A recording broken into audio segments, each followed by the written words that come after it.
Welcome to అప్టెక్ jobs. మనము test సిరీస్లలో భాగంగా చూసినట్టయితే సైకాలజీకి సంబంధించి టెట్ మరియు డిఎస్సికి సంబంధించి కామన్గా ఉన్నటువంటి సబ్జెక్టులలో టెస్ట్ సిరీస్లలో భాగంగా మనము ఫస్ట్ టెస్ట్కు సంబంధించినటువంటి చూసినట్టయితే శిశు వికాసం అనేది ఫస్ట్ యూనిట్ అండి. ఈ శిశు వికాసంలో పెరుగుదల, వికాసము, పరిపక్వత అనేది ఒక టాపిక్, వికాస నియమాలు లేదా వీటిని సూత్రాలు అనేది సెకండ్ టాపిక్, వికాసాలపై ప్రభావం చూపే కారకాలు థర్డ్ టాపిక్, వికాస వికృతాలు మరియు ఆటంకాలు అనేది ఫోర్త్ చాప్టర్, శిశు అధ్యయన పద్ధతులు ఫిఫ్త్ చాప్టర్. ఈ ఫిఫ్త్ చాప్టర్స్ మీద మన టెస్ట్ సిరీస్లో భాగంగా చూద్దామండి. క్వశ్చన్స్ని విశ్లేషణ చేద్దాం. First question, maturation is an net sum of genetic effect operating in programmed manner in a self-limited life cycle stated by. ఇక్కడ పరిపక్వత అనేది జన్యు ప్రభావాల సంకలనం, స్వీయ పరిమితితో కూడిన జీవిత వలయంలో ఇది కార్యక్రమయుతంగా పనిచేస్తుంది అన్నవారు. ఇక్కడ చూసినట్లయితే పరిపక్వత లేదా మెచ్యురేషన్ అనేది genetic effect, sum of genetic effect operating program అన్నారు. ఇక్కడ ఏ సైంటిస్ట్ దీని గురించి చెప్పడం జరిగింది అనేది మనకి ఇక్కడ చూద్దాం. పరిపక్వత అనేది చూసినట్లయితే జన్యు ప్రభావాల సంకలనం అన్నాం.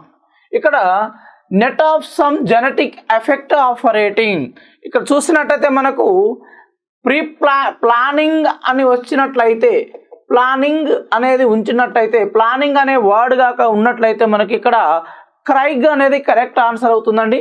కానీ ఇక్కడ ప్లానింగ్ లేదు కాబట్టి ఇక్కడ ప్లానింగ్ కాక ఉంటే ఇదే స్టేట్మెంట్లో ప్లానింగ్ లేదా ప్రణాళికయుతంగా అని ఉంటే క్రైగ్ రైట్ అవుతుంది. కానీ ఇక్కడ సంబంధం లేదు. నెక్స్ట్ చూసినట్టయితే గెసెల్ ఏమన్నాడంటే జన్యు ప్రభావాలు లేదా సమ్ ఆఫ్ జెనెటిక్ ఎఫెక్ట్ అన్నాడు. సమ్ ఆఫ్ జెనెటిక్ ఎఫెక్ట్ అన్నాడు ఎవరు? గెసెల్. నెక్స్ట్ అండర్సన్ గా చూసినట్టయితే ఫంక్షనల్ అండ్ స్ట్రక్చర్ అంటే ఆకారము మరియు ప్రాకార్యాలను అన్నది అండర్సన్. హార్లాక్ ఏమన్నాడంటే ఇక్కడ పరిపక్వత గురించి హార్లాక్ ఎలాంటి స్టేట్మెంట్ ఇవ్వలేదు కాబట్టి హార్లాక్ ఎనీ స్టేట్మెంట్ ఇవ్వలేదు కాబట్టి ఇక్కడ చూసినట్టయితే సమ్ ఆఫ్ నెట్ ఎఫెక్ట్ అన్నది గెసెల్ అండి. గెసెల్ అనేది రైట్ ఆన్సర్ అవుతుంది. ఇదే స్టేట్మెంట్లో కాక మనకు చూసినట్టయితే ప్రీ ప్లానింగ్ అని కాక స్టేట్మెంట్ ఉంటే క్రైగ్ రైట్ అవుతుందండి. ప్లానింగ్ లేదు కాబట్టి some of genetic effect operating అన్నాడు కాబట్టి గెసెల్ రైట్ అవుతుంది. కాబట్టి answer Gesell. Development is equals వికాసము ఈజ్ ఈక్వల్స్ ఇక్కడ ప్రిన్సిపల్గా చూసినట్టయితే F of maturation multiplies growth, F of పరిపక్వత ఇంటూ పెరుగుదల, F of maturation plus growth, పరిపక్వత మరియు పెరుగుదల ప్లస్ ఇక్కడ ప్లస్ ఉన్నదండి. మెచ్యురేషన్ ప్లస్ లెర్నింగ్ అంటే మెచ్యురేషన్ ప్లస్ లెర్నింగ్, పరిపక్వత ఇంటూ అభ్యసనం ఇక్కడ ప్లస్ ఉన్నది. మెచ్యురేషన్ లెర్నింగ్ అన్నాడు కాబట్టి ఇక్కడ చూసినట్టయితే పరిపక్వత అభ్యసనము, మెచ్యురేషన్ మరియు అభ్యసనంలో లబ్ధాన్ని మనం ఏమంటాం? వికాసము అంటాం.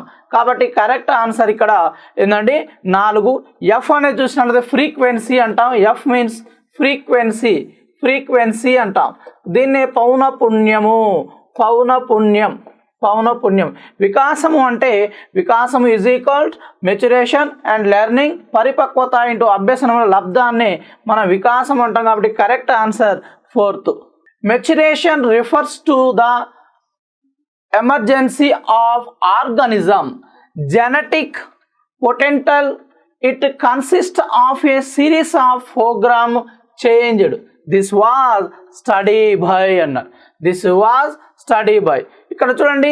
పరిపక్వ అంటే జీవి జన్యు పటిష్టతను తెలుపుతుంది. ఇది ముందుగా నిర్ణయించిన ప్రణాళిక అన్నాడు. ఇక్కడ చూడండి consist of the series of program series of the program changes అన్నాడు. ఇక్కడ సిరీస్ ఆఫ్ ద చూడండి, గెసెల్కి సంబంధము లేదు, గెసెల్ ఓన్లీ ప్రోగ్రాముడు ఉన్నది కాబట్టి ప్రోగ్రాముడు అంటే గెసెల్ అండి. హార్లా కాక చూసినట్టయితే పరిపక్వతకు ఎలాంటి స్టేట్మెంట్ ఇవ్వలేదు, గాల్టన్కు ఎలాంటి స్టేట్మెంట్ ఇవ్వలేదు. క్రైగ్ అనేది కరెక్ట్ ఆన్సర్ అవుతుంది. ఇక్కడ చూడండి, సిరీస్ ఆఫ్ ద ప్రోగ్రామ్ అన్నాడు. సిరీస్ ఆఫ్ ద ప్రోగ్రామ్ ముందుగా ప్రణాళిక. సిరీస్ ఆఫ్ ప్రోగ్రామ్ అంటే ముందుగా నిర్ణయించిన ప్రణాళిక. ఇక్కడ జన్యు పటిష్టత అని, ఇక్కడ జన్యు పటిష్టత అన్నది ఎవరండి? గెసెల్. కానీ ముందుగా నిర్ణయించిన ప్రణాళిక అన్నది ఎవరు? క్రైగ్. ఇక్కడ చూడండి, ప్రణాళిక అన్నాడు కాబట్టి క్రైగ్ అనేది కరెక్ట్ ఆన్సర్ అవుతుంది. Factors necessary of a child to learn music అన్నాం. Factors necessary for a child to learn music అంటే పిల్లవాడు సంగీతాన్ని నేర్చుకోవడానికి అవసరమైన కారకాలు ఏంటి? ఇక్కడ పిల్లవాడు సంగీతం నేర్చుకోవడానికి కారకాలు ఏంటి అన్నాడు. ఇక్కడ చూడండి, గ్రోత్ అండ్ లెర్నింగ్ పెరుగుదల మరియు అభ్యసనము, డెవలప్మెంట్ అండ్ మెచ్యూరిటీ వికాసము మరియు పరిపక్వత, డెవలప్మెంట్ అండ్ ఎక్స్పీరియన్స్ వికాసము మరియు అనుభవము, మెచ్యూరిటీ అండ్ లెర్నింగ్ పరిపక్వత మరియు అభ్యసనం.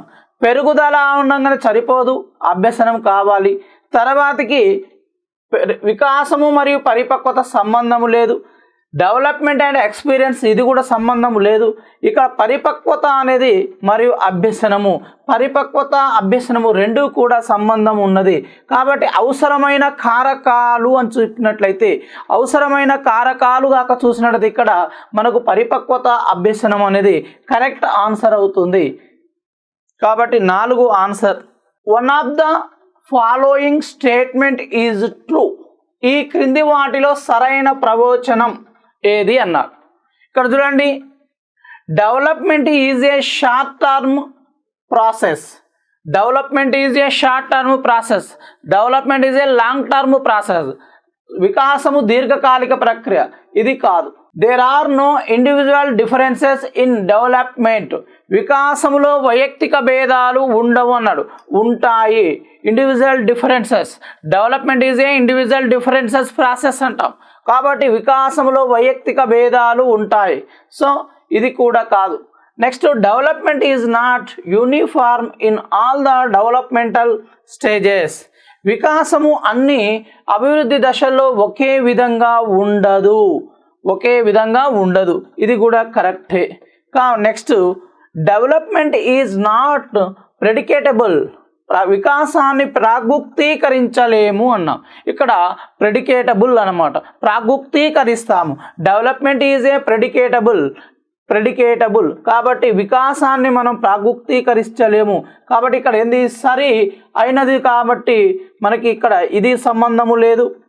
వైయక్తిక భేదాల్లో వికాసం అన్ని దశల్లో ఒకే విధంగా ఉండదు. తర్వాతకి వైయక్తిక భేదాలు ఉండవు. ఇక్కడ చూడండి, అన్ని దశల్లో ఒకే విధంగా ఉండదు.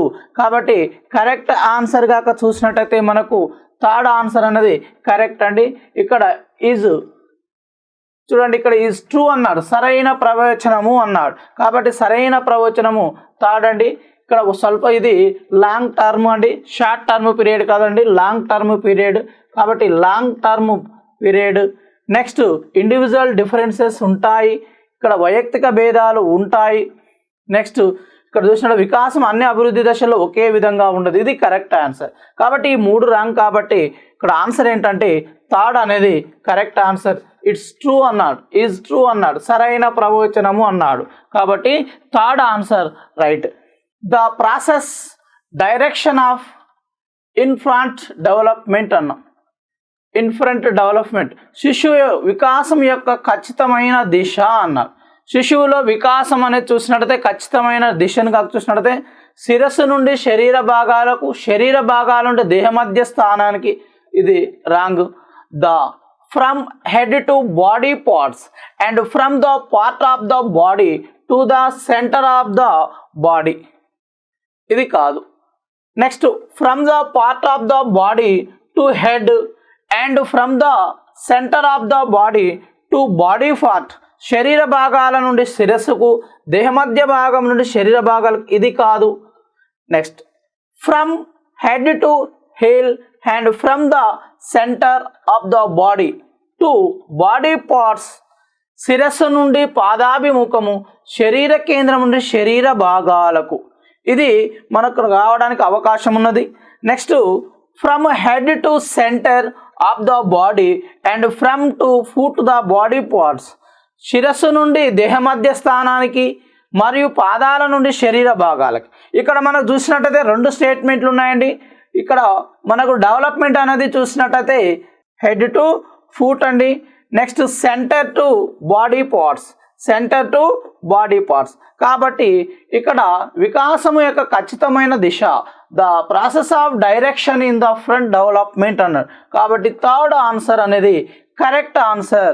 శిరస్సు నుండి పాదాభిముఖము, శరీర కేంద్రం నుండి శరీర భాగాలకు, ఇక్కడ హెడ్ టు ఫుట్, తర్వాత సెంటర్ టు బాడీ పార్ట్స్. కాబట్టి ఇక్కడ రెండు స్టేట్మెంట్స్ ఉన్నాయి కాబట్టి కరెక్ట్ది third answer.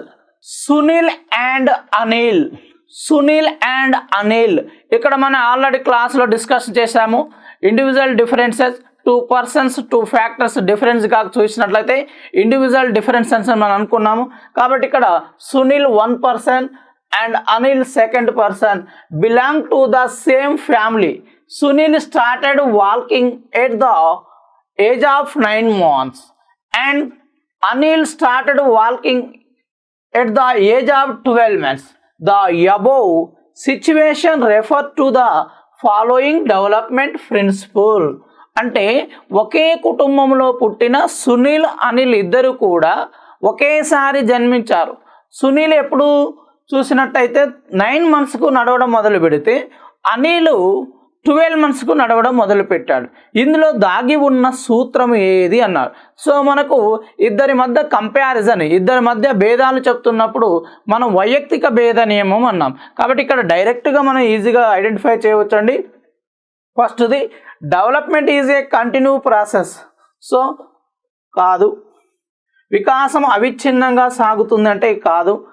Development is an individual process. వికాసంలో వైయక్తిక భేదాలు ఉంటాయి. ఇండివిజువల్ డిఫరెన్సెస్ ప్రాసెస్ అన్నాం కాబట్టి ఇది అవడానికి అవకాశం ఉంది. నెక్స్ట్ చూసినట్లయితే development is A product of inter reaction. వికాసం ఒక పరస్పర చర్య, ఇది సంబంధము లేదు. Development is ప్రెడికేటబుల్. వికాసాన్ని ప్రాగుక్తీకరించవచ్చు, ఇది కాదు. కాబట్టి correct answer second answer. Development is an individual process. వికాసంలో వైయక్తిక భేదాలు ఉంటాయి. ఇక్కడ మనం చూడండి Sunil and Anil, Sunil and Anil 2 persons మధ్య వేరియేషన్ ఉంది కాబట్టి మనకు డైరెక్ట్గా ఈ బిట్ని ఐడెంటిఫై చేయవచ్చండి. కాబట్టి కరెక్ట్ ఆన్సర్ ఏంటిది సెకండ్.